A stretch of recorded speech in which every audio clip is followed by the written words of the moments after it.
Olá, irmãs, tudo bom? 25 de abril, no 25º dia do nosso propósito, caminhada de oração. Hoje eu tenho que começar o devocional confessando meus pecados. Tô numa preguiça, um cansaço mortal. Por quê? Porque eu fui dormir tarde, depois não consegui dormir direito. Também ontem não arrumei minha cozinha da janta, então quando eu acordei hoje cansada, que você vai na cozinha, a cozinha não tá arrumada. Por que eu tô falando isso? Porque já tem uns anos que eu tô trabalhando com a minha disciplina, né, que eu comentei com vocês. E nosso propósito aqui é sobre isso, é nos disciplinar, para a gente ter uma qualidade de vida melhor. E eu resvalei o pé, né, ontem, não sei o que foi. E é interessante que quando você vai aprendendo a caminhar nas coisas que Deus quer, aí você, quando resvala os seus pés, você se sente muito mal. E Deus permite, às vezes, que a gente dá uma resvalada para a gente lembrar o quanto a gente precisa do Senhor e o quanto a gente precisa voltar para os trilhos daquilo que Deus tem para nós. Então, e engraçado que o meu devocional de hoje, independente do que eu faço para compartilhar com as irmãs, eu tenho o meu pessoal, que eu estou lendo Jeremias, e aí ele confirma, né, o que eu estou falando. Então, no Jeremias 25:5, disse: Convertei-vos agora cada um do seu mau caminho e da maldade das suas ações, e habitai na terra que o Senhor vos deu, e vossos pais celestes, ó, e vossos pais, desde o tempo antigo e para sempre. Então, no meu devocional diário, Deus confirmando e chamando a minha atenção: convertei-vos agora cada um do seu mau caminho. Ainda não é o tema do hoje, mas eu queria compartilhar isso com vocês. O que é mau caminho, né? O que é pecado? Tudo que nos tira do propósito, tudo que nos tira a nossa paz. Às vezes é uma coisa tão simples. Ah, irmã, só porque você dormiu tarde, um dia, está cansada, isso é pecado? É pecado. Porque isso vai desordenar todo o meu dia, ou eu vou ter que me esforçar muito mais para colocar as coisas em ordem. E isso nos afasta de Deus, porque aí você vai ficar irritado, né? Talvez vai ficar estressadinho e vai vir outras coisas. Então, eu estou confessando para vocês, não sei nem porquê, mas o que eu quero deixar nessa lição é: caminhe no que o Senhor tem nos ensinado. Busque a disciplina, a organização. Não estou falando para a gente nos tornar um robô, né? Tem dia que não tem problema, mas a gente sente o dia que tem problema. E eu estava até falando isso para minha filha, que tá vendo, filha, pecado é bom na hora. Na hora que você está fazendo o que não deve, é bom. Depois, aquela tristeza que vem do Espírito Santo, né, nos chamando a atenção, não é fácil. Mas enfim, vamos vencer. E eu espero que eu aprenda a cada dia e fortaleça mais, para que eu não resvale o meu pé com tanta constância, apesar que eu já melhorei bastante, mas preciso melhorar muito mais. Então vamos lá? Hoje o tema é trabalho. Vocês já perceberam que quando a gente começa uma semana, tá tendo um tema novo, e ali ele abrange e ele vai na mesma linha por alguns dias? Vocês perceberam isso? Então ontem nós falamos de dinheiro e hoje vai ser sobre trabalho. E quando acontece isso, de falar um tema e ele continuar indo na mesma linha de pensamento, não é proposital. É assim, bem coincidentemente, jesuicidência, alguma coisa nesse ramo. Vamos lá, o texto base, Colossenses 3:23. Tudo quanto fizerdes, fazei-o de todo o coração, como para o Senhor e não para os homens. Outro texto que eu quero ler é Gênesis 2:15. Quando o Senhor colocou o homem no jardim, ele disse, Gênesis 2:15, Tomou, pois, o Senhor Deus o homem e colocou no jardim do Éden para cultivar e guardar o jardim. Então, o trabalho, estou falando de trabalho pessoal, né? O trabalho em geral, ele nasceu antes do dinheiro. E eu queria que nós meditássemos nisso nesse dia, de que o trabalho, ele nasceu antes do dinheiro. Então, a gente tem que desconectar essa ideia de que trabalho versus dinheiro, trabalho é igual a dinheiro. Porque nós temos um Deus tremendo e maravilhoso que trabalha o tempo todo, né? Você vê que ele começa a palavra de Deus, ele trabalhando, criando todas as coisas. Mas ele é um Deus de ordem, que esse vai ser um outro tema, né? Para outro dia, para amanhã. Ele é um Deus de ordem, disciplina, organização, mas ele não estipulou. A primeira coisa que quando ele fez o trabalho, ele não foi em troca do dinheiro. Ele colocou o homem para cultivar o jardim. Ou seja, trabalho, ele é sinônimo de produtividade e não de cansaço, dinheiro e perca de tempo e não, ele é sinônimo de produtividade. E nós temos que começar a olhar o trabalho com essa característica, produtividade. Eu estou sendo produtivo? Infelizmente, a nossa cultura brasileira, que leva a vida no oba-oba, né? Infelizmente, é carnaval, é feriados, muitos amaldiçoam o chefe, muitos amaldiçoam o próprio trabalho, leva a vida na corda bamba. Mas nós, como chamados filhos do Senhor, servos do Senhor, que queremos ver o reino dele na terra, que queremos viver algo mais do que o natural que se vive nessa terra, nós temos que ter outra postura e outros olhos em relação ao trabalho. Eu quero deixar uma dica de um livro que eu li, que vai abranger tanto ontem quanto hoje. Depois eu vou deixar a foto desse livro aqui, que é o livro Pai Rico e Pai Pobre. Eu amei ler esse livro, é um livro sobre finanças. E tem uma história no livro que são dois amigos da escola que resolvem descobrir maneiras de como ganhar dinheiro. E um é filho de um professor, tem uma vida, né, simples, de classe média. O outro, o pai dele já tem mais condição, era rico, e ele vai para o pai dele, né, o pai rico, e o pai rico arruma um trabalho para eles. Só que não fala quanto que ele vai ganhar, ou depois fala que não fala quanto que ele vai ganhar. Depois ele trabalha por uns dias, umas semanas, e depois o pai ainda fala que é um salário bem baixo. E ele, sem entender muito, por fim ele fala, não, era uma lição que eu queria ensinar para vocês. Não trabalhe pelo dinheiro, trabalhe pelo aprendizado.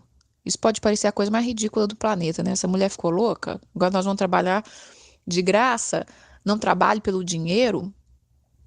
Porque Deus, ele quer, não é isso que eu quero falar, irmãs, entenda a coisa mais no profundo. Deus, ele quer nos ensinar a trabalhar por produtividade. E ele quer nos ensinar também que ele é o nosso patrão. O dia que nós aprendemos que Deus é o nosso patrão, toda a nossa vida vai mudar. Porque nós vamos fazer as coisas para o Senhor, que é esse texto, fazei tudo de todo o coração, como para o Senhor. Os nossos trabalhos seculares, seja ele qual for, é um grande treinamento na nossa vida. Você vê em toda a palavra de Deus, todos os homens de Deus trabalhando. Falei ontem sobre finanças e estou falando hoje, Deus não nos criou para ser burro de carga. Ele não nos criou para acordarmos e dormirmos e acordarmos e só trabalhar.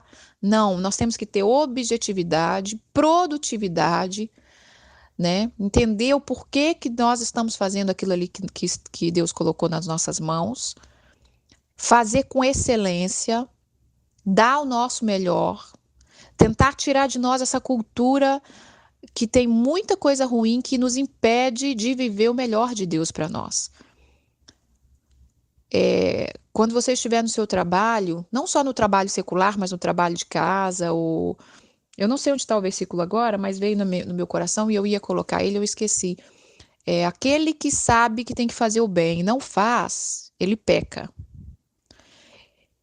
Então, muitas vezes nós estamos no nosso trabalho, vamos supor que está no final do nosso minuto, tá quase na hora da gente sair. E a gente vê uma coisinha para fazer, a gente esqueceu de fazer ou tem aquela coisa para fazer. Se a gente não fizer, a gente está pecando, porque o Senhor está mostrando. Então, não tire vantagem dos seus patrões. Não veja os patrões como, eles têm condição e eu não preciso me matar tanto. Não tire vantagem, porque se você quer prosperar, se você quer ver Deus agir na sua vida poderosamente, começa esse exercício. Deus é o meu patrão. Ele está vendo tudo, eu tenho que fazer para Ele. E se é para Ele, é com excelência. Se é para Ele, às vezes é além do que devia, é além do esperado. Um dia eu ouvi uma pessoa explicando sobre um teste de trabalho e eu achei isso fantástico. Acho que chegou a passar no Fantástico, em algum lugar, não lembro. Estava uma entrevista para umas pessoas trabalhar nos escritórios e aí os candidatos estavam esperando e o que ia entrevistar ficava sentado na mesa e entrou cada candidato. Só que existia uma vassoura caída no chão. E vários passaram por cima dessa vassoura e foi para a entrevista, né? Preocupado na postura e em impressionar o futuro patrão. E eu acho que só um catou. Quando ele entrou, ele já levantou e catou essa vassoura que estava no chão. Quando ele catou, o homem falou para ele: o trabalho é seu. Ele falou: mas eu nem fiz a entrevista. Ele falou: mas é isso aí que eu estou procurando. Estou procurando atitude, estou procurando olhar além. Eu não estou procurando currículo impressionante. E uma coisa que eu tenho pavor, acho que desde quando eu vi esse vídeo, e eu tenho pavor de pessoas que fingem que não vê o que precisa ser feito. Quando eu vou nas lojas, que a gente está aí andando com a Rebeca, e as lojas aqui às vezes são muito cheias, entulhadas de coisa, né? Então, às vezes a gente encontra coisa caída e ou eu cato, ou eu falo: filha, cata aí, por favor. E aí eu falo para ela: eu sei que não é o nosso trabalho, mas está na nossa frente. Nós vamos pisar nessa roupa? Não tem condição isso. E aí eu lembro deste homem e eu já vi assim pessoas na nossa frente, a pessoa pisa naquilo que é novo, que está ali jogado, mas a pessoa não cata. Então isso revela muito do caráter da pessoa, de você ver coisa para fazer e não faz. Isso é pecado, isso é distanciar a gente da excelência do Senhor. Então, eu quero também falar um pouquinho aqui sobre o texto de Provérbios 6. Vai ter com a formiga, ó preguiçoso, considera o seu caminho e ser sábio. Ela não tendo chefe, nem oficial, nem comandante, no estio ela prepara o seu pão no verão e ajunta o seu mantimento. O trabalho, a gente também não pode confiar no trabalho 100% só. Por isso que nós temos que colocar o Senhor como nosso patrão, como nosso Senhor, aquele que vai nos manter. Porque nós não podemos levantar e trabalhar achando que aquele ali é o nosso sustento, aquilo ali, confiando 100% naquilo. Porque Deus quer nos fazer uma pessoa livre. E se nós formos confiando que aquele é o nosso sustento, que eu não posso perder aquele trabalho, nós vamos estar nos escravizando, colocando debaixo de escravidão. E nós temos que ter sabedoria também no nosso trabalho. Nós temos que trabalhar com sabedoria. Quando é tempo de trabalho, vamos trabalhar. Se é tempo de abundância, vamos pensar no futuro. Vamos fazer como a formiga que ajunta. Principalmente aqui se tem um lugar para dar um exemplo bom disso, é nos Estados Unidos. Que muitos trabalhos cai muito a produção no inverno. E as pessoas precisam aprender, né, a economizar para ter um pouco mais para o inverno. Então, que a gente possa, assim, meditar nessas coisas. Como que é que eu trabalho? Eu comecei a trabalhar muito cedo, comecei a trabalhar com 12 anos.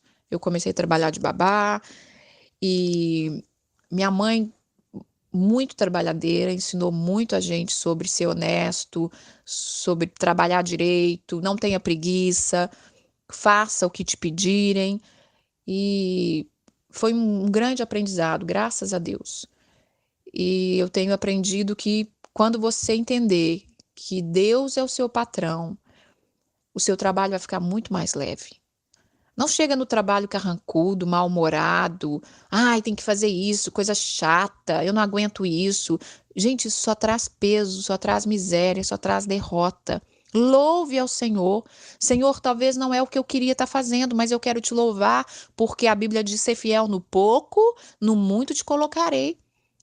Se nós estamos fazendo um trabalho simples, estamos murmurando, estamos choramingando, você acha que Deus vai te dar alguma coisa melhor? Gente, a gente tem que parar de achar que Deus é besta. A gente acha que Deus é besta, que Ele não está vendo o profundo do nosso coração, que está ingrato, que está amaldiçoando o chefe. E uma coisa que eu quero falar também, se você for fiel, é tremendo que Deus não vai permitir que um patrão usado pelo inimigo vai te escravizar.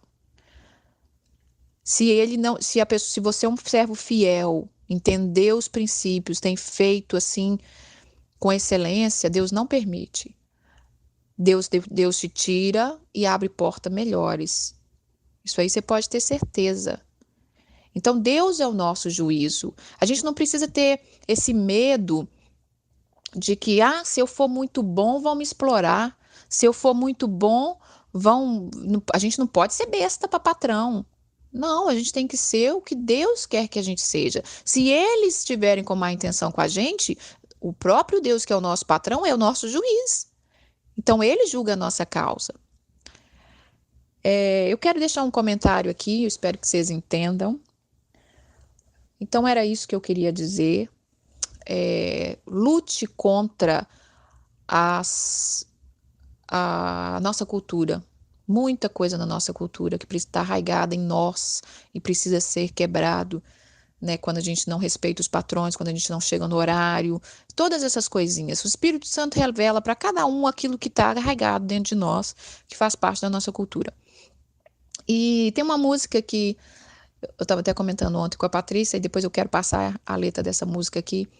Principalmente para a gente que mora nos Estados Unidos, a gente não tem muito contato com as músicas brasileiras, graças a Deus. Mas tem uma musiquinha que rola sempre no WhatsApp, né? Eu conheci essa música depois que eu tive o WhatsApp, que tem pouco tempo. E as pessoas sempre mandam, né? Quando é na sexta-feira, provavelmente você já deve ter recebido só o verso da música, né? Sexta-feira, sua linda, vem em mim. Até aí tudo bem, a música é agitadinha, alegrinha, essa partezinha você não conhecia e tudo bem. Quando eu cheguei no Brasil, no começo desse ano, eu estava ouvindo, né, tinha um som, fica tudo muito alto, e estava cantando essa música e eu resolvi parar para ouvir a letra toda, porque eu só conheço esse refrão, sexta-feira sua linda, vem em mim. Quando eu vi a letra da música, quem está no Brasil sabe, deve saber, provavelmente, mas até as minhas irmãs que estão no Brasil, eu falei, gente, vocês já viram a letra dessa música? Ela falou assim, eu só conheço o refrão. Eu falei, mas vocês não estão ouvindo tocar? Mas o brasileiro está tão acostumado com aquelas tranqueiras que eles não param para observar a coisa. Não, a gente nem para, Rosa, que é assim mesmo, deixa eles cantando. Mas eu falei, observa para você ver. Essa frase, sexta-feira, sua linda, vem em mim, ótimo. É o que todo mundo quer, a gente ama sexta-feira. Mas se você vê o cara cantando, tudo que ele fez durante a semana para que essa sexta-feira viesse, ele morcegou no trabalho a semana inteira. Eu vou achar a letra, irmãs, e vou botar aqui. Tá? Pode parecer que não tem senso isso, mas tem. Isso é para a gente avaliar a nossa cultura. Ele começa a falar, eu não sei a ordem das coisas, que eu ouvi só uma vez e tomei tanto nojo de antipatia da música, mas eu vou procurar e vou colocar aqui a letra. Aí ele fala que um dia ele fingiu que estava doente, outro dia ele faltou, outro dia ele... Eu sei que ele morcegou a semana inteira. E você olha e ver uma massa cantando, uma multidão cantando essa música, né? Achando o máximo, achando engraçadinha. E aí a gente vê a nossa cultura arraigada, né? Aí a gente vê o Brasil como tá por causa da própria indisciplina do povo brasileiro. Mas se a gente quer ver uma transformação na nossa vida, na nossa nação, nós precisamos começar por nós. A obra do Senhor, ela começa pela igreja. Em Jeremias, que eu estava lendo hoje, ele fala, não, eu vou até ler aqui para vocês, que já confirma também. Ele fala assim, não pense vocês, deixa eu ver onde é que está aqui. Não pense vocês que vocês vão se livrar do castigo. Eu não sei onde é que está aqui, mas eu vou colocar aqui. Foi isso que ele falou. Não pense vocês que vocês vão escapar do castigo, porque o meu juízo vai começar na minha casa, tá? Aqui é 25, Jeremias 25, 29. Pois eis que esta cidade que se chama pelo meu nome, eu começo a castigá-la. Ficarei vós de todos impune? Não, não ficarei impune, porque eu chamo a espada sobre todos os moradores da terra, diz o Senhor dos Exércitos. Então, o Senhor, quando ele começa a tratar, não pensa vocês que ele vai tratar o povo, o Brasil, o povo, os políticos. Não, ele começa a tratar é pela casa dele. É pela casa dele que ele começa a exigir excelência, é pela casa dele que ele começa a exigir que nós sejamos bons servos, servos fiéis. Então é isso, tenham um bom dia e vamos com a graça de Deus, amém? E não caiam em pecados como eu caí, viu, irmãos? Vamos ter uma vida mais disciplinada, que a gente vai viver muito melhor e vamos ver muito mais a glória de Deus, amém?